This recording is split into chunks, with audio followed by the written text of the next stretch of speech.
Okay, let's see what happens when we test for sulfite.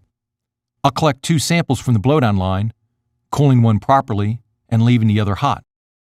The hot sample was collected without any portion of the sample flashing to steam.